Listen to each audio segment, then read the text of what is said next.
നമ്മളെല്ലാവരും തന്നെ ജീവിതത്തിൽ വിമർശനങ്ങൾ ചെയ്യുന്ന ആളുകളാണ്, ഒരു തരത്തിൽ അല്ലെങ്കിൽ മറ്റൊരു തരത്തിൽ.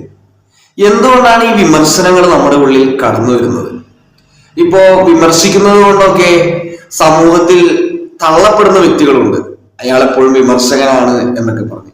എല്ലാവർക്കും ഇൻസ്പയർഡ് സോൾസിന്റെ മറ്റൊരു വീഡിയോയിലേക്ക് സ്വാഗതം.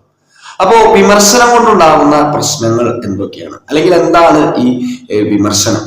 നമ്മൾ വിമർശിക്കുന്നത് മെയിനായിട്ട് നമുക്കൊരു കാര്യം ഇഷ്ടപ്പെടാതെ വരുമ്പോഴാണ്. നമ്മുടെ ലൈക്സ് ആൻഡ് കാര്യങ്ങളായിട്ട് ബന്ധപ്പെട്ട് ഒരു കാര്യം പോകാതെ വരുമ്പോൾ നമ്മൾ അതിനെതിരെ ശബ്ദമുയർത്തുന്നു. പക്ഷെ പലപ്പോഴും ഈ ശബ്ദം നമ്മിൽ നിന്ന് പുറത്തു വരാറില്ല. Four fear of the society. നമ്മൾ സമൂഹത്തെ പേടിക്കുന്നത് കൊണ്ട് പല കാര്യങ്ങളും ചോദിക്കണമെന്ന് നമ്മൾ വിചാരിച്ചിട്ടും നമുക്ക് ചോദിക്കാൻ സാധിക്കാതെ പോകുന്നുണ്ട്. സൊസൈറ്റിയിൽ ഉണ്ടാക്കി വെച്ചിരിക്കുന്ന ചില സിസ്റ്റംസ് കൊണ്ടും ചില പ്രത്യേകതരം ലിമിറ്റേഷൻസ് കൊണ്ടും ഒക്കെ നമുക്ക് ചോദിക്കേണ്ട ചോദ്യങ്ങൾ നമുക്ക് ചോദിക്കപ്പെടാതെ പോകുന്നുണ്ട്. ഓക്കെ, ഞാൻ ഇവിടെ പറയുന്നത് അങ്ങനെയുള്ള ഒരു വിമർശനത്തെ കുറിച്ചല്ല.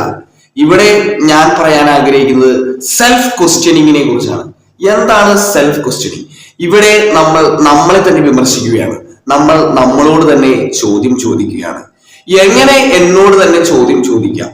നമ്മളോട് തന്നെ ചോദ്യം ചോദിക്കുന്നത് വഴി നമ്മുടെ ജീവിതത്തിൽ മാറ്റങ്ങൾ വരുത്താനായിട്ട് നമുക്ക് സാധിക്കും എന്നിങ്ങനെയുള്ള കാര്യങ്ങളാണ് നമ്മൾ ഇവിടെ ഡിസ്കസ് ചെയ്യാനായിട്ട് പോകുന്നത്. ഇപ്പോ നമ്മൾ വലിയ വലിയ വ്യക്തികളുടെ ജീവിതത്തിലേക്ക് നോക്കുകയാണെങ്കിൽ, ഇപ്പോൾ നമുക്ക് രാജാറാം മോഹൻ റോയുടെ ജീവിതത്തിലേക്ക് വേണമെങ്കിൽ നോക്കാം. അദ്ദേഹം ഒരു സൊസൈറ്റിയിൽ കണ്ട ഒരു അനീതിക്കെതിരെ ശക്തമായിട്ട് പ്രതികരിച്ച ഒരു വ്യക്തിയാണ്. സതി എന്ന ആചാരത്തിനെതിരെ, അതായത് ഭർത്താവിന്റെ ചിതയിൽ ഭാര്യ തന്നെ ചാടി മരിക്കുന്ന ആ ഒരു അനാചാരത്തിനെതിരെ പ്രതികരിച്ച ഒരു വ്യക്തിയാണ് രാജാറാം മോഹൻ റോയ്. അതൊരു സാമൂഹികമായിട്ടുള്ള ഒരു പ്രതികരണമായിട്ട് നമുക്ക് എടുക്കാം. എങ്ങനെ അദ്ദേഹത്തിന് ഇതിനുള്ള ധൈര്യം കിട്ടി എന്ന് നമുക്കൊന്ന് ചിന്തിച്ചു നോക്കാം.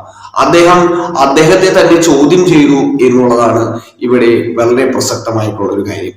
അദ്ദേഹത്തെ തന്നെ ചോദ്യം ചെയ്തപ്പോൾ സൊസൈറ്റിയുടെ അനീതികളെ കുറിച്ച് അദ്ദേഹത്തിന് മനസ്സിലാക്കാനായിട്ട് സാധിക്കും. കുറച്ചും കൂടെ സോളിഡ് ആയിട്ടുള്ള ഒരു എക്സാമ്പിൾ എടുക്കുകയാണെങ്കിൽ നമുക്ക് വേണമെങ്കിൽ മഹാത്മാഗാന്ധിയെ എടുക്കാം.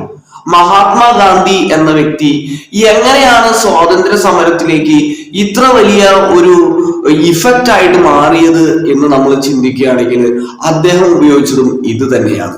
കാര്യം നോൺ വയലൻസ് എന്നൊക്കെ പറയുമെങ്കിലും അദ്ദേഹത്തെ തന്നെ ക്വസ്റ്റ്യൻ ചെയ്തിരുന്ന ഒരു വ്യക്തിയാണ്. അദ്ദേഹം ചുറ്റും കാണുന്നത് മൊത്തം വയലൻസ് ആയിരുന്നു. അപ്പോൾ ഈ ഒരു റെബല്യൻ അല്ലെങ്കിൽ ഒരു അഗ്രഷൻ വഴി ആളുകളിൽ മാറ്റം ഉണ്ടാകുന്നുണ്ടോ എന്നുള്ള ഒരു കാര്യത്തെ കുറിച്ച് അദ്ദേഹം ചിന്തിക്കാൻ തുടങ്ങി. അപ്പോൾ അദ്ദേഹത്തിന്റെ സോക്രട്ടീസിനെ പോലെയും മഹാത്മാഗാന്ധിയെ പോലെയും ഒക്കെ നമ്മുടെ ഉള്ളിലെ വയലൻസിനെ മനസ്സിലാക്കുക എന്നുള്ളത് വളരെയധികം ഇമ്പോർട്ടന്റ് ആയിട്ടുള്ള ഒരു കാര്യമാണ്. അപ്പോൾ നമുക്ക് നമ്മളെ കുറിച്ച് തന്നെ ഒരു സെൽഫ് നോളജ് ലഭിക്കുന്നു എന്നുള്ളതാണ്. ഈ സെൽഫ് നോളജ് ലഭിച്ച വ്യക്തിക്ക് തന്നെയും അതോടൊപ്പം മറ്റുള്ളവരെയും താനടങ്ങുന്ന സമൂഹത്തെയും വ്യക്തമായ രീതിയിൽ മനസ്സിലാക്കുവാനും അവിടെ നിലനിൽക്കുന്ന ചില കാര്യങ്ങളെ ചോദ്യം ചെയ്യാനുള്ള വ്യക്തമായിട്ടുള്ള അറ്റൻഷനും ഫോക്കസും അതിൽ നിന്നുള്ള ധൈര്യവും ആർജിച്ച് അദ്ദേഹം അവിടെ അതിനെ ചോദ്യം ചെയ്യുന്നു എന്നുള്ളതാണ് നമുക്കിവിടെ മനസ്സിലാകുന്ന ഒരു വസ്തുത എന്ന് പറയുന്നത്. മർക്കൂസ് ഔറേലിയസ് എന്ന് പറയുന്ന റോമൻ എംപറർ, അദ്ദേഹം തന്റെ എല്ലാ ദിവസവും കിടക്കുന്നതിന് മുന്നേ ഒരു 15 മിനിറ്റ് മെഡിറ്റേഷൻ പ്രാക്ടീസ് ചെയ്തിരുന്നു. അതായത് അദ്ദേഹം അന്ന് ചെയ്തിരുന്ന എല്ലാ കാര്യങ്ങളിലൂടെയും ഒരു മെന്റൽ ട്രാവൽ നടത്തുകയും അതുവഴി ഒരു സെൽഫ് റിഫ്ലക്ഷനിലൂടെ തന്നെ മോഡിഫൈ ചെയ്തെടുക്കുകയും കുറെ കൂടെ അദ്ദേഹം അതിൽ വളരുകയും അതുവഴി അദ്ദേഹം മെഡിറ്റേഷൻസ് എന്നുള്ള ഒരു ബുക്ക് വരെ എഴുതുകയും ചെയ്തിട്ടുണ്ട്. അപ്പോൾ ഇങ്ങനെ വലിയ വലിയ ആളുകളെല്ലാം തന്നെ അവരെ തന്നെ ക്വസ്റ്റ്യൻ ചെയ്തിരുന്നു എന്നൊക്കെ നമുക്ക് ഇതിൽ നിന്ന് വളരെ വ്യക്തമായിട്ട് മനസ്സിലാക്കാനായിട്ട് സാധിക്കും. അപ്പോൾ ഈ ഒരു സെൽഫ് ക്വസ്റ്റ്യനിങ് മെത്തേഡ് നമ്മളെ സമൂഹത്തിൽ നടക്കുന്ന ചില കാര്യങ്ങളെ കൂടി ക്വസ്റ്റ്യൻ ചെയ്യുന്നതിലേക്ക് നമ്മളെ പ്രാപ്തരാക്കുന്നു എന്നുള്ളതാണ്. അപ്പൊ നമ്മുടെ ഉള്ളിലുള്ള വയലൻസ് എന്ന് പറയുന്നത് തന്നെ നമ്മൾ അതിനെ കുറിച്ച് കംപ്ലീറ്റ്ലി അവെയർ ആകുന്നത് വഴി ആ വയലൻസ് തന്നെ ഇല്ലാതാവുകയാണ്. അതിന്റെ ആ ഒരു വ്യക്തമായിട്ടുള്ള ഒരു ധാരണയിലേക്ക് നമ്മൾ കടന്നു വരികയാണ്. ഇപ്പൊ ബുദ്ധൻ പറയുന്നത് ശരിക്കുമുള്ള യുദ്ധം നടക്കുന്നത് അവനവന്റെ ഉള്ളിൽ തന്നെയാണ് എന്നുള്ളതാണ്. അപ്പോൾ നമ്മുടെ ഉള്ളിലുള്ള യുദ്ധത്തെ ജയിക്കാനായിട്ട് നമുക്ക് സാധിക്കുന്നെങ്കിൽ മാത്രമേ പുറമേ നടക്കുന്ന, അതായത് സമൂഹത്തിൽ നടക്കുന്ന ചില ഗെയിംസ് ആകുന്ന ചില യുദ്ധങ്ങളെ ജയിക്കാനും നമുക്ക് ഒരു പോരാളിയെ പോലെ മുന്നേറുവാനുമായിട്ട് സാധിക്കും.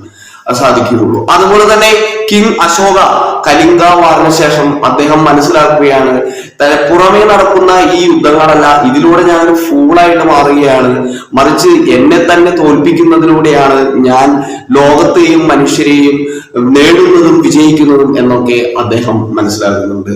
അതോടൊപ്പം തന്നെ ചില വിശുദ്ധർ, ഫ്രാൻസിസ് സേവിയർ എന്ന വിശുദ്ധൻ മനസ്സിലാക്കുന്നുണ്ട്, അതായത് ലോകം മുഴുവൻ നേടിയാലും എന്റെ ആത്മാവിനെ നഷ്ടപ്പെട്ട് കഴിഞ്ഞു കഴിഞ്ഞാല് എങ്ങനെയാണ് എനിക്ക് ശരിയാവുക എന്നുള്ള ആ ഒരു ദൈവത്തിന്റെ ഉൾവിളിയിൽ നിന്ന് അദ്ദേഹം തന്നെ മനസ്സിലാക്കി തന്നെ സെൽഫിനെ മാറ്റുകയാണ്. അപ്പൊ നമുക്ക് നമ്മളെ തന്നെ മാറ്റുന്നത് വഴി, നമ്മൾ സെൽഫ് ക്വസ്റ്റ്യനിങ്ങിലൂടെ നമ്മളെ തന്നെ മാറ്റുന്നത് വഴി സമൂഹത്തെയും അനാചാരങ്ങളെയും ക്രിട്ടിസൈസ് ചെയ്യുവാനും അതിനുവേണ്ടിയുള്ള കോൺസെൻട്രേഷനും ഫോക്കസും ആർജിച്ചെടുക്കുവാനും അതുവഴി നല്ലൊരു ഭാവിയിലേക്കും നല്ലൊരു ലോകത്തേക്കിലേക്കും വിഭാവനം ചെയ്യുവാനും അതിലേക്ക് മറ്റുള്ളവരെ കൂടെ നമ്മളോട് തന്നെ ഒരു ലൈറ്റ് ആവുകയും മറ്റുള്ളവർക്ക് ഒരു വെളിച്ചമാവുന്നതിലൂടെ നമുക്ക് വലിയൊരു കാര്യത്തിലേക്ക്, വലിയൊരു ലോകത്തിലേക്ക് കടന്നു വരാനായിട്ട് ശ്രമിക്കാം. Thank you dear friends.